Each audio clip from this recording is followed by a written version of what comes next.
और भारत के हैं तो हम उनके थे, हैं और रहेंगे।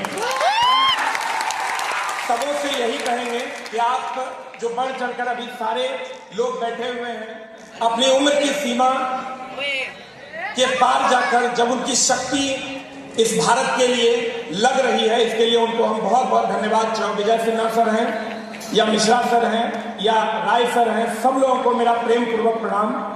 हम आपके आभारी इसलिए हैं क्योंकि इस भारत को बदलने का सपना आप ही की आंखों से हम लोग देख रहे हैं।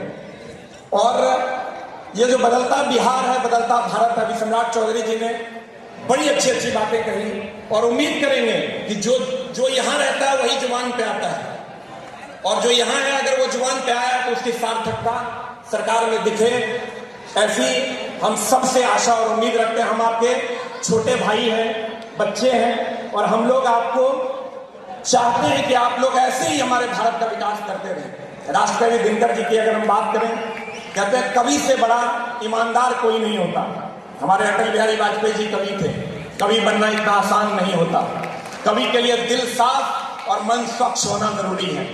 मैं कहता हूं दोस्त मेरे, आज भी आप दिनकर की कविताओं को पढ़िएगा तो आपके शरीर के अंदर जो खून है वो रक्त प्रवाह जिस स्पीड से बह रहा है शायद उससे ज्यादा स्पीड से बढ़ेगा और उतना घर्षण पैदा करेगा कि आपका रक्त प्रवाह वो गर्मी देगा कि आप इस भारत को बदल सकते हैं।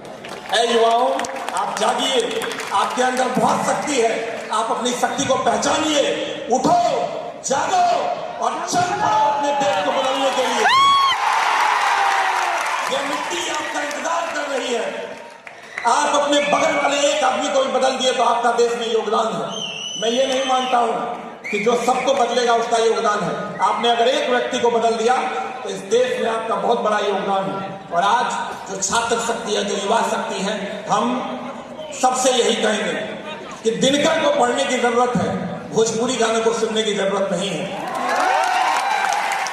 भोजपुरी में जो अच्छी चीजें हैं उसको ग्रहण कीजिए और जो बुरी चीजें हैं या किसी भी जगह पर जो अच्छी चीजें हैं उसको ग्रहण कीजिए, जो बुरी चीजें हैं उसको छोड़ दीजिए।